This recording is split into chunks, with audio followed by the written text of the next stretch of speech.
Hey, Runa, welcome to the Get in the Mode podcast. Hi, thanks for having me, David. Of course. Well, for the benefit of our listeners and people who are watching this on YouTube, can you introduce yourself?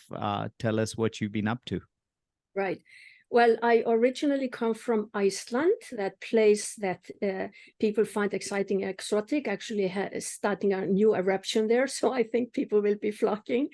That's where I was born, and that's where I spent my first career as an entrepreneur. I formed a wholesale company that I ran for 20 years, and retail store actually as well. And then I sold those two businesses and took on the journey on adventure to the United States, and started in Santa Fe, New Mexico. I am now in Los Angeles, and what I do now is I help leaders in a way to wake up to the next level of their journey, leadership journey, personal.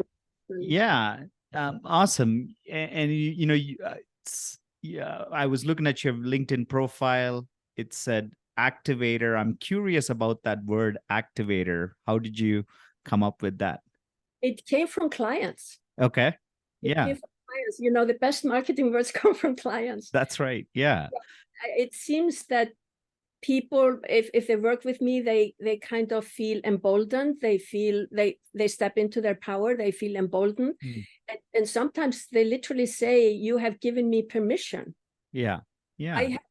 That's not the words I have been using, but they feel that. They feel that they now have some kind of drive or some kind of courage or power to move forward to the next thing. And so it's nearly like I'm just being used as an activator. I hear this from other coaches as well, executive coaches. Do you think that it's necessary for all, or is it like to get that permission, so to speak, to do the things that you want to do and finding your purpose and, aligning yourself with that purpose?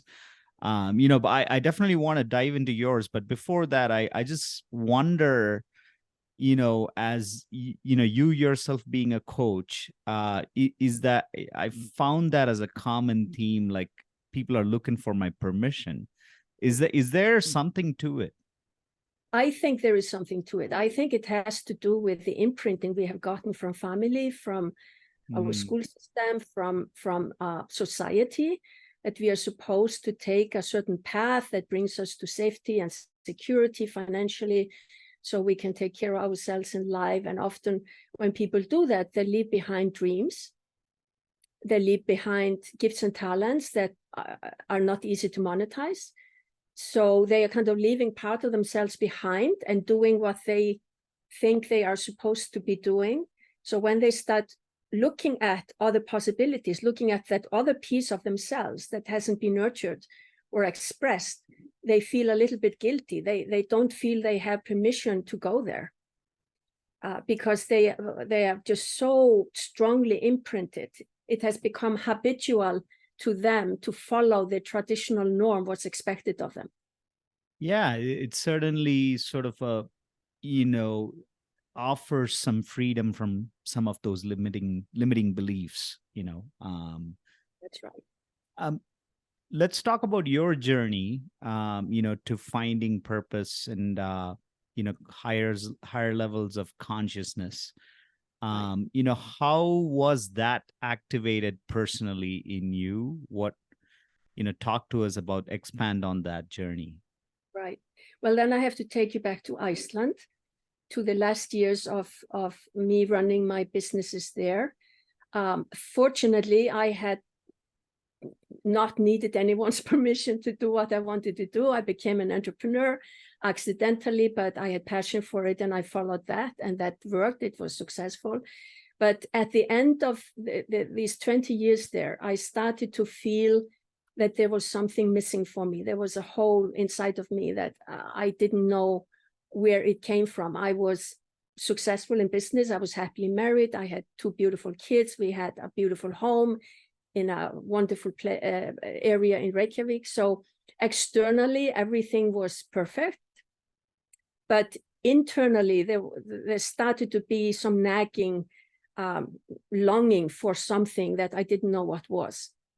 And that resulted in me taking the action to literally sell my businesses. And on top of that, I did lose my husband around that same time. So there were these two big events that happened. And I decided on that at that time to just go and look for what that was that I felt I was missing, because I felt that what I had been doing in Iceland, I was helping people. I was in the beauty industry, the cosmetic and perfume industry, and I was definitely helping people, particularly women. But I felt it was a little superficial because it had to do with the external.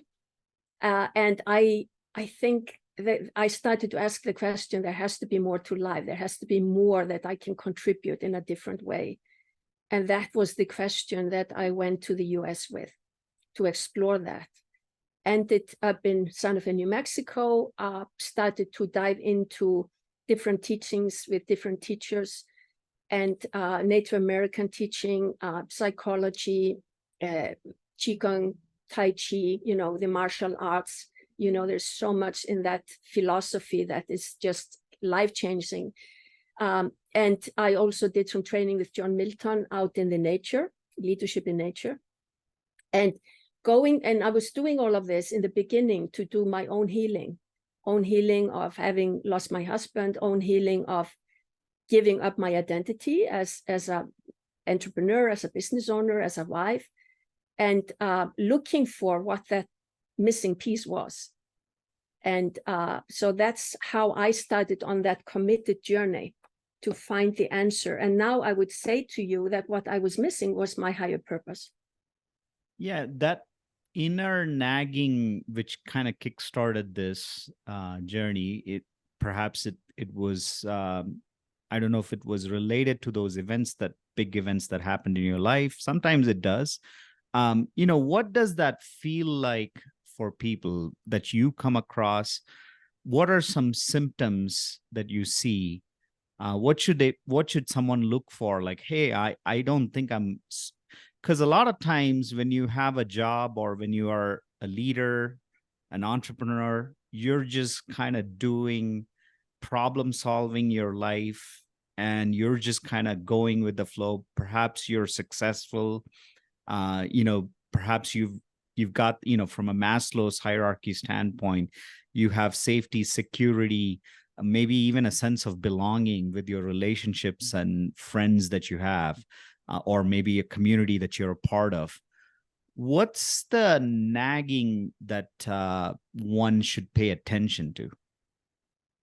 Well, I can share with you.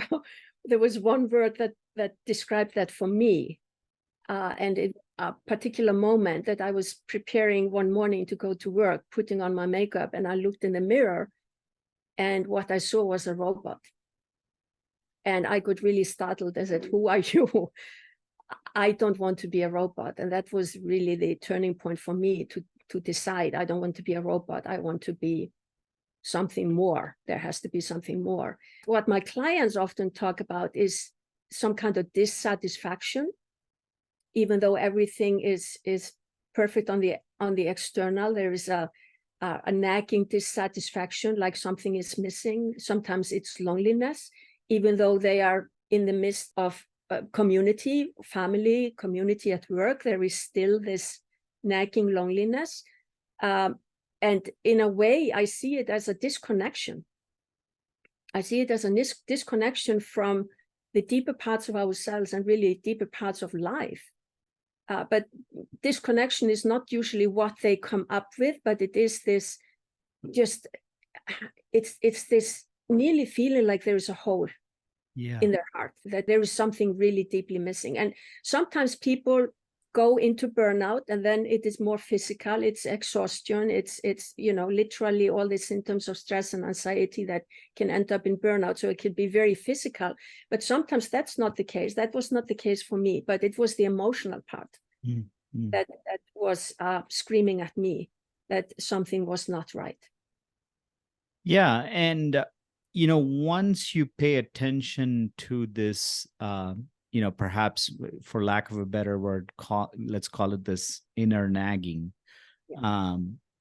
What's the prescription? Where does one start? I know you went on is there one path or is there different paths? Like what would you recommend somebody seek? Well, there are many paths, and you know this. There are many spikes in a wheel to take you to the center. That's and right. Yeah. Every person, I think, has to design a path, a journey that is perfect for them, and that is very different in every case. People have such different backgrounds and different interests, different gifts. Some people feel attracted to the Buddhist path, others to the Christian path, some people interested in the shamanic path. Some people, like I have done, kind of dig into many of those and come up with their kind of own philosophy that they design from what resonates with them from what they have been learning. But I remember when I first came to Santa Fe, was starting my training, that there were questions that were proposed to me that really started me off. And that was, who are you, or who am I, and why am I here? And it's not easy to answer these questions because we usually come with different roles. I am a mother. I could have said at that time, I wasn't a wife, I wasn't a business owner, but I was a mother. I was a friend. I was a daughter. I was a sister. But that's just the roles that we have taken on for a period of time, or like being a mother, of course, is for a lifetime. So it's really digging deeper into, is that all there is? This body, is that all there is, or is there something more? And what I'm getting to is really the journey towards discovering the inner parts of ourselves, the inner guidance system, which I would refer to as the soul, and then as the source or spirit. The three parts of the self. We have the small self, the ego part, the personality part. Then we have the soul, and then we have something, or we could call it a big mind, or God, or Allah, or the universe, or the creation.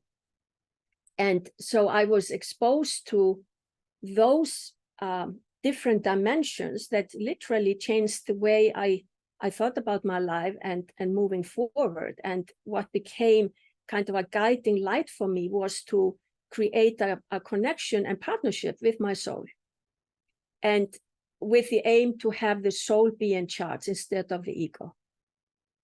So that's what I try to do every single day. Yeah.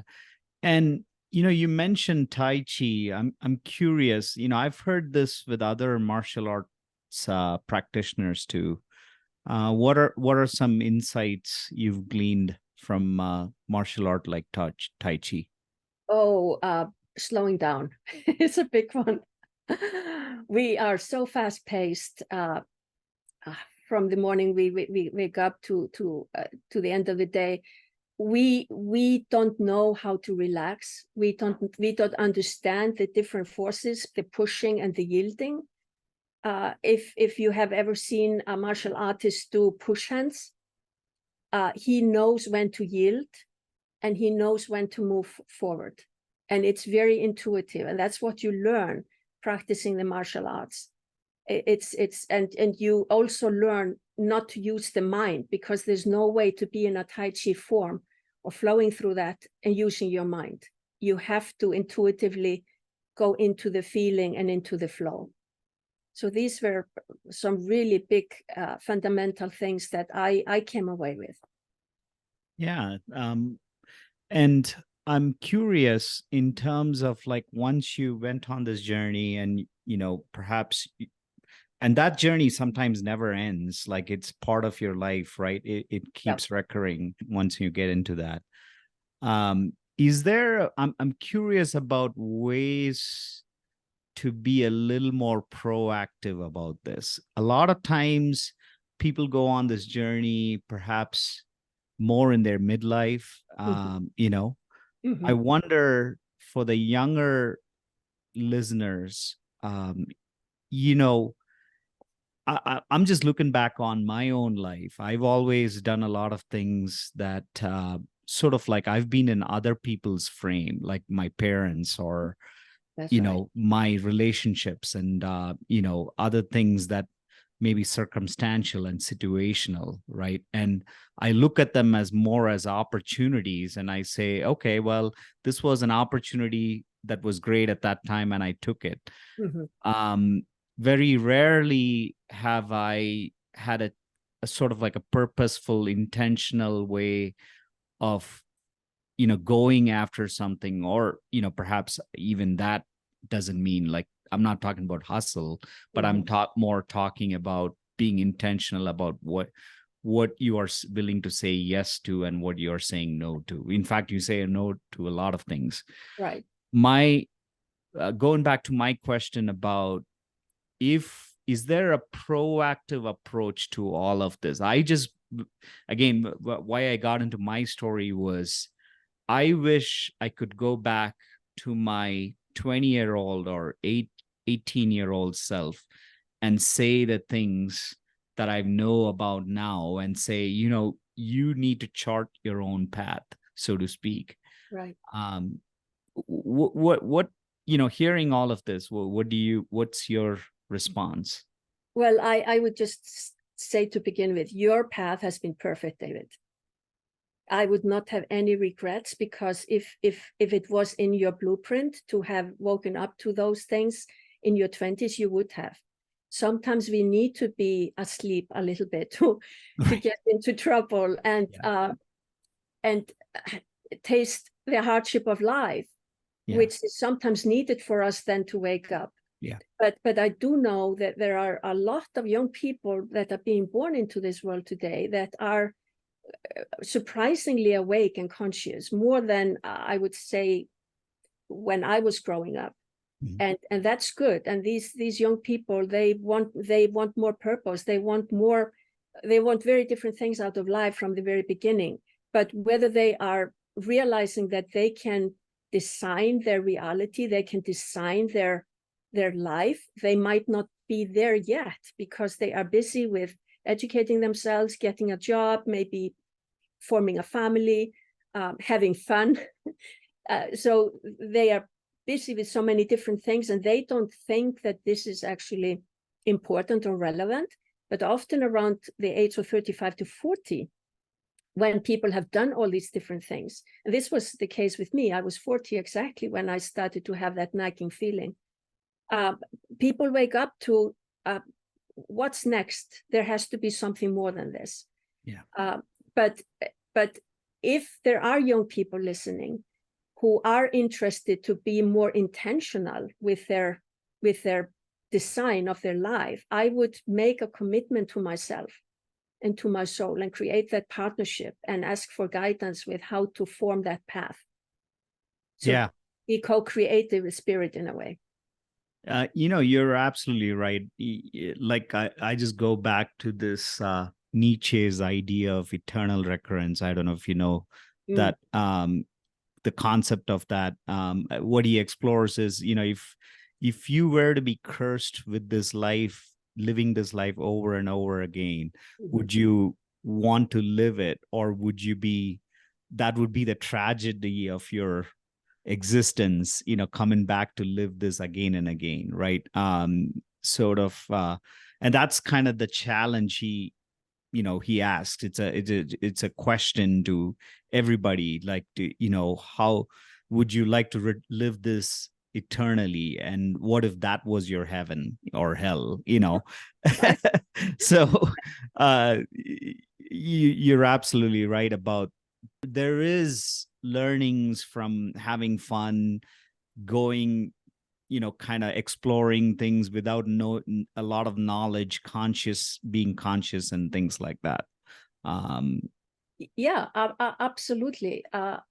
And I think maybe we need some of those lessons. And what I see with people is that the things, the experiences, and the knowledge and skills that they accumulate during those maybe a sleep time always comes in good use when they start to be more intentional with designing their path, that they realize, oh yeah, I got a MBA, so that's helpful, or there was something that they did that they would not have thought of doing now, some training they did that they would not be interested in doing now, but is coming in good standing. So Yeah. I think there is kind of a divine plan for us that our little self, our personality, has no idea about, and is always surprised and always behind understanding. But my experience is that the soul always knows. Yeah. She knows. I'm curious about your practice, current practice. You've talked about the 4 dimensions of well-being intelligence. Can you expand what those are, what the 4 are? Yeah, it is the heart, the mind, the body, and spirit, and our relationship to those, and what you are doing to kind of cultivate all of these areas.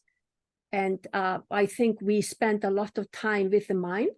We have a belief that the mind is God, and we believe everything that the mind tells us. And I think the practice there is to start questioning the mind, questioning our thoughts, questioning our emotions and our beliefs and habits, and see if they are really serving us right. And that is part of the practicing, raising our level of consciousness to really notice and become aware, to cultivate that self-awareness, to become aware of where the mind is taking us. Mm-hmm.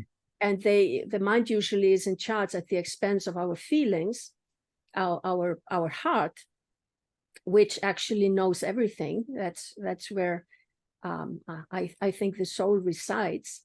And then the body has wisdom as well, body wisdom. And we often just use this body like an instrument that doesn't need any maintenance. You know, we take care of our car or our computer or phone, update our phone, but we keep on using that body without taking care of it, without any self-care or nurturing or learning to listen to what the body is trying to tell us. And then the 4th one is the spirit, that partnership that I talked about. Are we in partnership? Are we in connection with something bigger than ourselves? Mm-hmm. Yeah, I think what you're, one couple of things that appeal to me from what you said there is a lot of folks think the mind and body are separate. It's almost like, to me, David Hawkins says this, and he wrote a book on this. The mind actually thinks with the body. So if your body is not aligned and is perhaps lacking in whatever way, and it's not the best version of what you could be, we are all given some conditions or whatever it might be, right? Regardless of that, like if it's not, like I said, the best version of what it could be, certainly that affects the quality of your mind. The second part to that is, that you talked about the spirit and, transcending, right? Transcending oneself. And how do you externalize who you are? I'm curious about this awareness part too. Like, are there any habits that you personally recommend that have worked for you? Perhaps you've heard from others that has worked. How can one be more aware of all these connections that are taking place? How can we do that? We can. If there are any habits or anything that you can. Yeah, I can tell you what I do every morning. I go out and talk to trees. I go out to connect to nature, and I Wait, you talk to trees? I literally talk to trees, and I hug trees, and I sit under trees, and I do that because that helps me to connect to the universe, and to chi, and between the body and the mind, what connects them is energy. So my practice is very much about, and this has to do with martial art, it's very much about how can I cultivate my energy? How can I raise my level of pure energy to sustain me throughout the day? That helps me if I go into a mind trap and and start doubting or becoming fearful, that I am quicker now with energy, or we could call it power. I talk a lot about power or true power. If I have enough energy or juice in the tank, it's easier for me to become aware of a negative thought or a negative emotion and pull myself away from that, because I know that's not going to serve me. But that is, as you say, it's a lifelong process, and it takes a long time, and we often get stuck in these fear patterns and in these negativity and self-doubt. But cultivating your energy, for instance, through Qigong or Tai Chi, or being out in nature, for instance, is one way to have to create a reservoir of power. And power gives you the ability to move forward and do what it is that you want to be doing. Have you had experimented with meditation? Yes, of course. I mean, that's one of the tools. Yeah. So that's another tool. Meditation, prayer is another one. Journaling, reflection, contemplation, all of these practices. And that's why it's good that you mentioned that, because I said before that every person has to design their own, in a way, own path, how to do this. Say in these 4 quadrants of multidimensional intelligence, come up with 1 or 2 practices for each, and commit to doing those practices for a number of a certain time, and see what results you get. And maybe you keep on doing that onward, or maybe you want to swap a practice with something else and see if that works better for you. So it's a lot of experimentation in creating experiences. Yeah. And I think that experimentation is the key there. I think certain things stick and some things fall out. You know, if meditation falls out, and perhaps you're spending more time in nature, maybe that's your pathway. That's one of your pathways to self-awareness or awareness in general. You know, and there are many paths. I have friends who are surfers. And both the father and the son. The son is a friend of my son, and I've watched this father and son surfing through the years. And I was with them once in Mexico, where they have a home, and I was visiting them, and I was watching them from the beach, and I was in awe, because I realized what they have to do to stay on the board and play the waves is to be 100% present. And what is that if not meditation? So to them, these were not meditators, but in my mind, they were practicing. They were practitioners. They had just affinity for surfing. So that's what they were doing. But they were practicing being in the present moment. Yeah, definitely. I think we all have, I mean, that's another aspect of hobbies. A lot of times, you know, the amount of time that like play and hobby, what you spend there, and being conscious of how you are spending it. And I wonder if you know, the father and the son looked at it that way. Like, I loved how you said how much of presence is needed to stay on that surfboard. Right. Like, do they really look at it that way when they're doing it? No. Maybe not. I do not believe that they did that.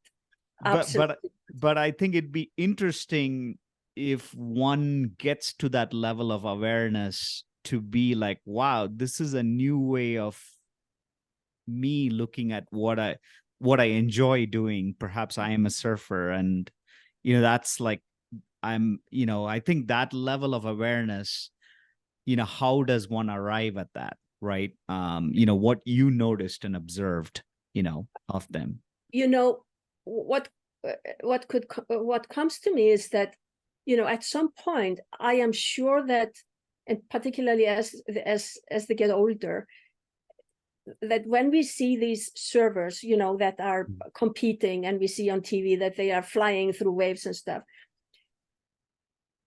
they must at some level start to realize that they are in some kind of flow. Yeah. Or take Michael Jordan in basketball when he was flying. Yeah. So they go outside the mind. They go to a different level. And I would be surprised if that happens again and again, that they wouldn't at some point start to realize that there is a difference in beingness when they are in that flow versus when they're in their everyday life. Right. Or right. facing their struggles. Yeah, that's an interesting, like an observation where you don't even know what you're doing and how much, fully present you are.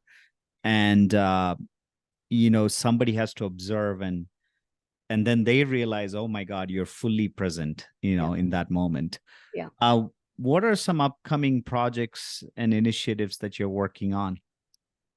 I am presently working on gathering together a group of business leaders for a mastermind, my True Power Mastermind program, where I am helping them to transition from one way of being to another way of being, hopefully a higher level of being. Yeah. So that's one thing I'm doing. I'm also doing my own show, like you are doing, because I'm very interested in, like you are doing here, in interviewing business leaders who are starting to take more intentional steps in the way that they lead and run their companies, that are kind of experimenting, we could say, with doing things more from the new paradigm, going away from the machine organizations and command and control way of leading to a more nurturing and more conscious way of, first of all, leading themselves at the beginning and then leading others. So that's one project. And I've also started a free online event called True Power Network that I do bi-monthly, and talk about different topics and bring in leaders and panelists to talk about, for instance, change and transition. What does that mean to you? How does that look for you? What are you going through as an individual? What might your company be going through? Because we live in such a chaotic world, that change is knocking on our door all the time. And you know that we all have resistance to change. Yeah. So no, that's the theme of the work. That sounds like a good set of projects that you have upcoming. So, all the very best with each one of those. It's almost like from our talk, there's like two modes of being. One is sort of like, not that the previous state is wrong. It's just kind of like you're not aware and not being intentional. And then, then you have this intentional way of being. And then once you become intentional, it's like the toothpaste is out of the tube. Right. And there's no other way you can be, you cannot go back to the other way. You can. And then it becomes like a lifelong journey, doesn't it? Yeah, absolutely. And then each year, each decade, you're discovering yourself and you're continuing that path. And I believe it's more enjoyable to live this way, and you're more congruent with your, self, with the small s, so to speak. Absolutely. And I also think you contribute in a very different way to humanity and to the collective by being more awake to your beingness. Yeah. Well, Rúna, it's been a pleasure chatting with you today. I, hope our listeners enjoy this quick chat. Thank you for being on the Get in the Mode podcast. Thank you so much, David, for inviting me. I really enjoyed it.